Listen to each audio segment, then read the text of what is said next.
In this issue of Fashion Classics, a special season that will always be remembered as the New York fashion community unites in response to 9/11. I think at first nobody knew what they wanted to do. I mean, after the shock of that week shutting down, it was pretty apparent that nobody wanted to see a fashion show. I really don't think there was any other decision. I think the mood of the people at that moment was just not conducive to anything but just immediate mourning, immediate shock. It's very strange because when you're in the tents, you're in a bubble.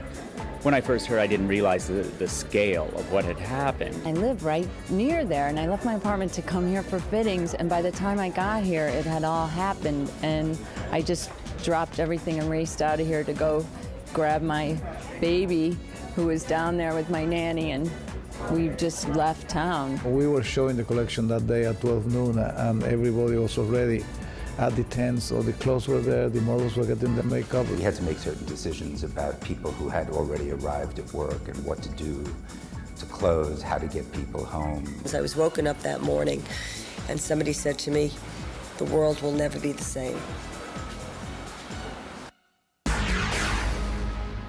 I think what would have been in bad taste was to do it in kind of a way that is about entertainment. Because fashion can be entertaining, but it's also a business and it's serious, and it can also be just about the clothes. And so that's exactly what we did. By appointment, Calvin Klein individually showed buyers and members of the press his collection. It gave everyone a chance to see the fabrics and design details of his spring collection up close. To begin with, there's lots and lots of white. I mean, it's very white and bright and fresh and clean.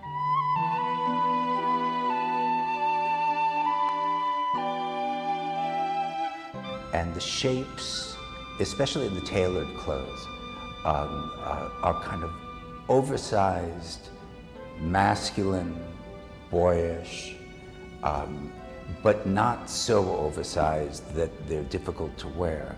It's just a new proportion with a wider shoulder, very soft construction for jackets, and longer lengths.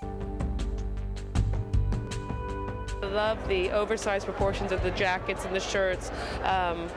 Love the double layer dresses, great little knits, very clean, very American.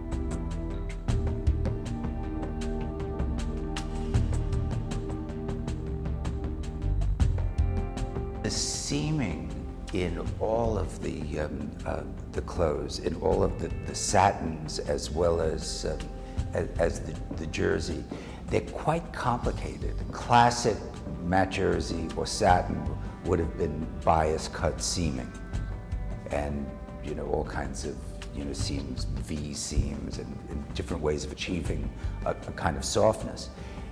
But these are linear lines that are so interesting because what you get is a shading, so that when someone's wearing the dress and moving in the dress, you just see different shades. So in the end, it's still something that's very simple, but it's quite complicated to get that kind of simplicity. Satin is really important. I mean, the shine looks great. Sometimes it's the combination of matte and shine. The shiny tuxedo vest with matte wool pants. So it's the combination of the two I like very much.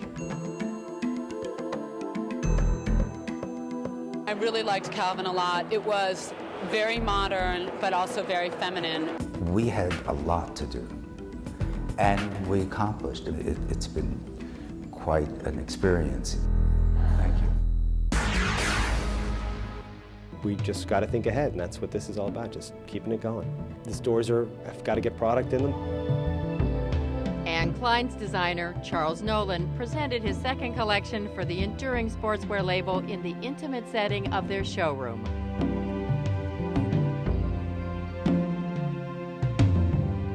Today we're just going to be doing a very simple presentation with no music. It's abbreviated. We're only going to be showing 30 looks as opposed to 60 looks. And so I just really focused on the pieces that I loved, and we're telling the story I wanted to tell.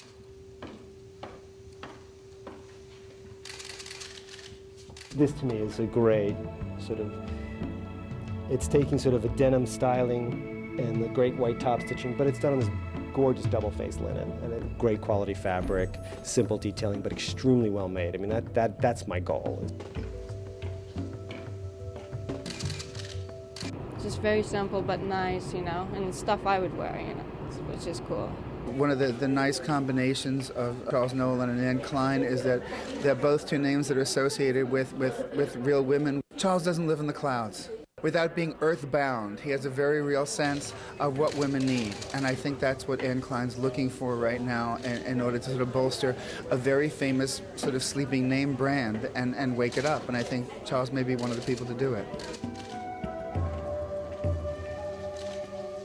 You know, Anne was probably the sort of most amazing, sort of innovative, in a sense, American designer. She really took all of the things that are truly American and sort of put them together in a great sportswear collection. My goal was to really celebrate that. I do love this jacket. An amazing fabric. It's a simple net fabric that has been embroidered with string. So it creates a tweed effect, but it weighs nothing. So you have what ultimately becomes a really lovely, gorgeous ladies suit, but it's in the most modern, simple construction. One of the things I love for evening is the whole idea of this sleeveless blazer. It's a simple little jacket, but the idea of taking the blazer and taking the sleeves off and turning it into a completely different item. In the white, you'll see it over in this amazing shantung ball skirt.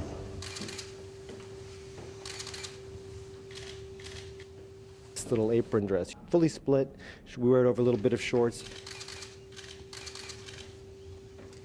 I loved the shape of the jeans. They had really nice jeans with great, you know, line to them. This is sort of, I think, sort of a great item. The idea of the five-pocket jean in an amazing tweed.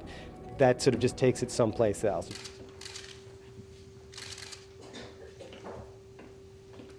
Playing with sort of vaguely American, almost sort of Western details, but nothing literal about it, is this really amazing hinge detail on this leather jacket. I just love that. We all have items in our closet that work. It's all about those great items that you have. My goal is always to be able to make product that has as many uses as possible so that it's becomes something that a customer loves and has to have and wears a lot because it serves so many needs for her.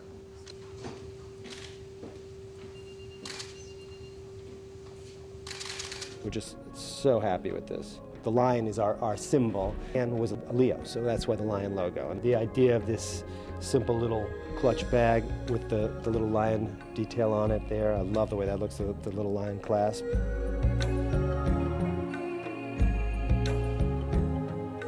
Anne Klein is a great name. It's a great label. It has a wonderful history, and I am so honored to be participating in this, you know, amazing legacy.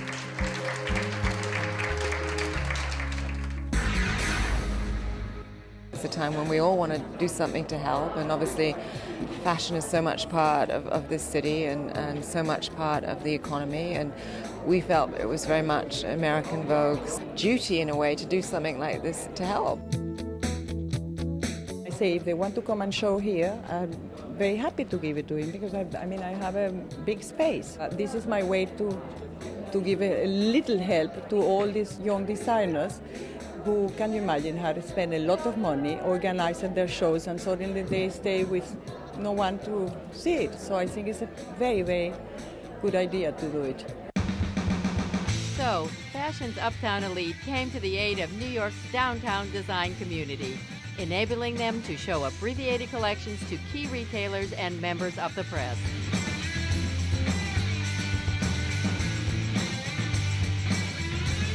I'm really excited about being part of this because I was hoping that the fashion community would come together and make some sort of statement about camaraderie, community, creativity.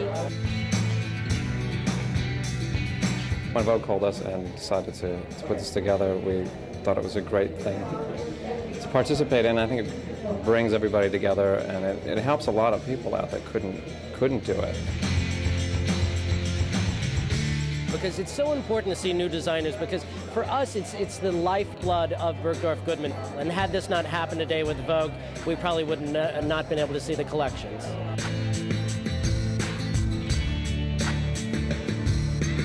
It's just not even the tip of the iceberg, because I had 120 looks. This is only a business part, but I'm just happy now today, because at least 6 months of work, and now even if it's 5 looks.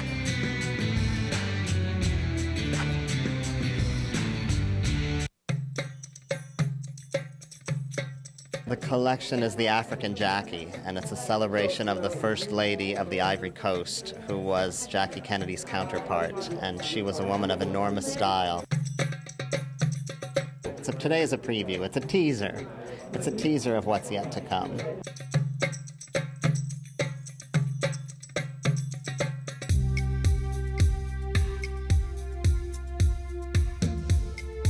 My collection is mainly about the way things are cut. So a lot of the things look deceptively simple, but on a second look, there are actually things going on.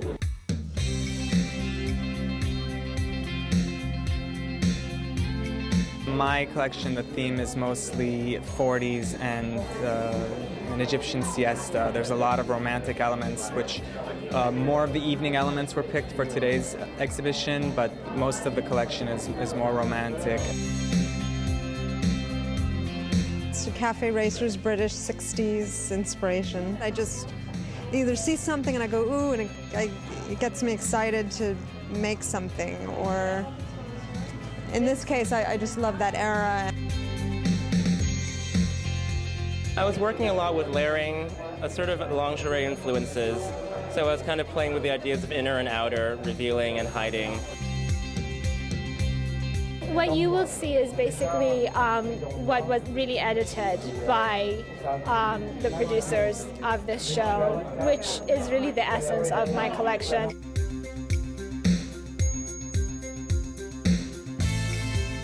It's a great show of support for all of the smaller businesses here in the city, and I think both Vogue and Mrs. Herrera and Style.com have been incredibly generous about inviting all of these people here today.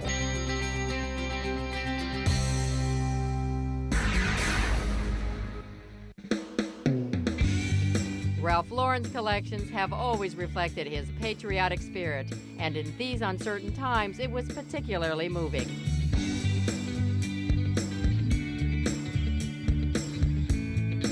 I thought Ralph Lauren was my favorite show in New York. It was, in a way, him doing what he does best. It was very American West, beautiful sand-colored suedes and leathers mixed with sort of almost vintage-looking little white camisoles and lacy pieces, and the accessories were exquisite, these very rugged-looking belts. It was very rough and refined. It was very strong and tough, but there was a very real feminine element to it as well. It was really lovely.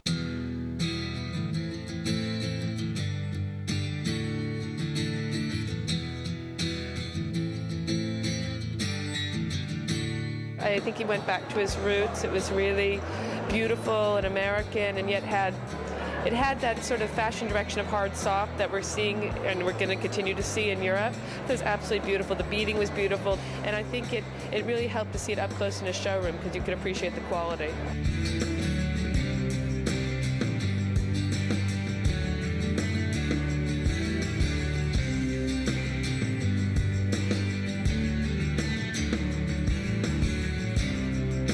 It had a lot of sort of his old Santa Fe influences that he sort of brought out of the archives, but beautiful beaded skirts. I mean, everything was white and tan and cream, but there was such a richness to it all. There was beautiful chiffons, gorgeous knits, delicate florals. I mean, I think they're really, really, really feminine things.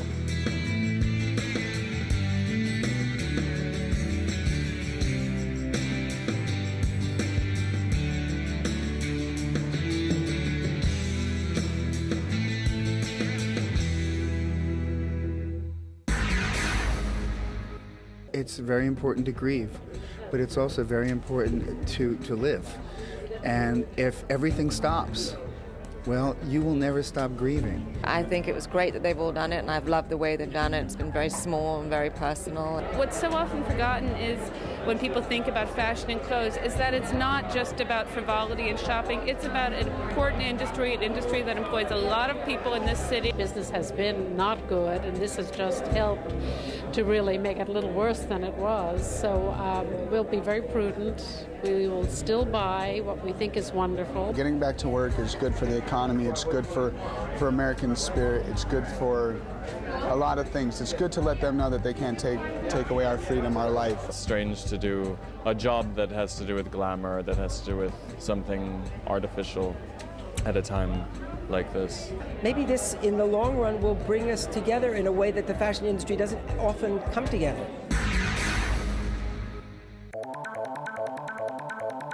September 11th already held a special significance for Donna Karan.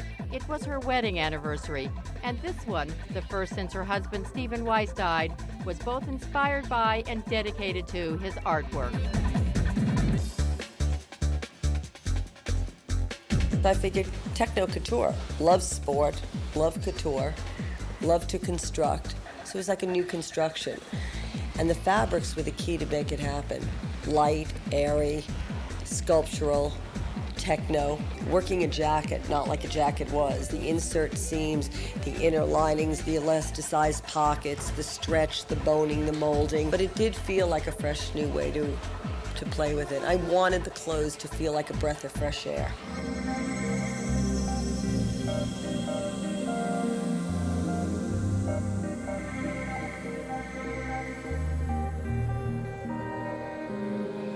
It's her first show since the death of her husband, and very much inspired by his sculptures and his paintings in the lines and in the kind of intricate geometries that were at play there. Very conceptual collection.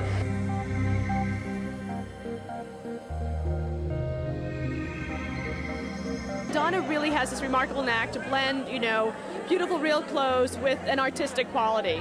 I think that there are many things there that her jackets, her tops, her sweaters, and some of her dresses are just beautiful. And then she did some more, sort of things that were flamboyant in their artsiness.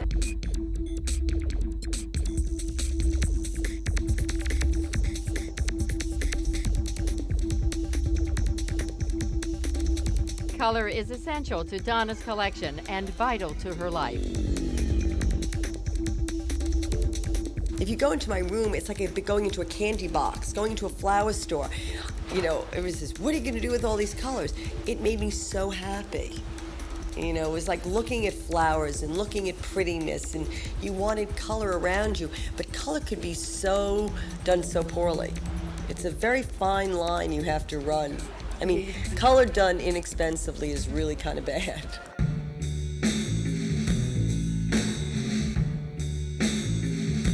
How nice it was to see girls smile while wearing the clothes down the runway. How often, smiles are not something that we're used to seeing on the runway, and that was wonderful too.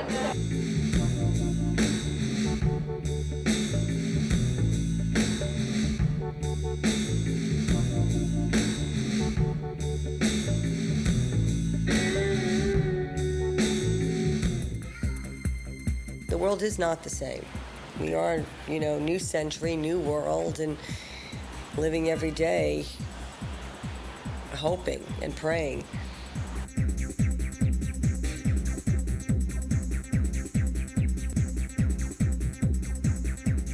What we have is music, we have fashion, we have art, we have love.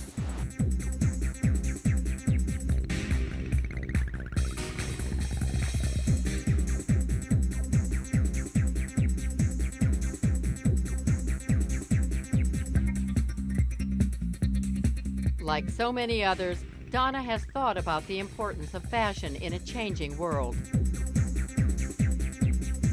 I thought about it. Should I give it up? So many things to do out there. Can have some fun. But I realize now is not the time. Now's the time to try to figure out, how we can help and make this a better place. We got our job to do.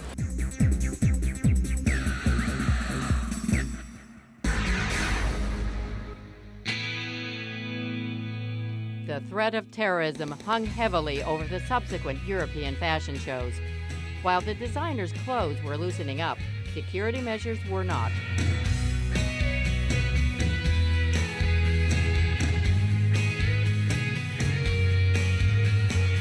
There was definitely increased security. I mean, getting into the Louvre and getting into the shows was the same experience. It's the same experience you have getting on an airplane. I mean, it was, you know, you went through a metal detector, somebody looked in your bag. I mean, it was really that tight.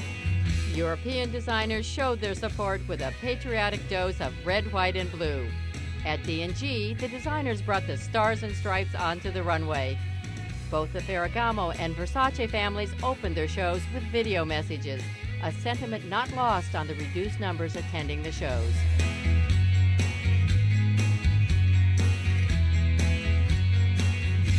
I enjoy being here. People can't be warmer. They can't be more thoughtful. The fashion industry quickly reacted to the events of September 11th, producing style in times of strife. Designers allowed their patriotic spirit to flourish unfettered, and the fashion press hailed the stars and stripes. People died to allow you to exercise freedom. Don't go stay at home now and hide somewhere. Shopping is important. Do it. Get out of your house and do it. New York's fashion community came together and designed a T-shirt whose sale would benefit the mayor's Twin Towers Fund.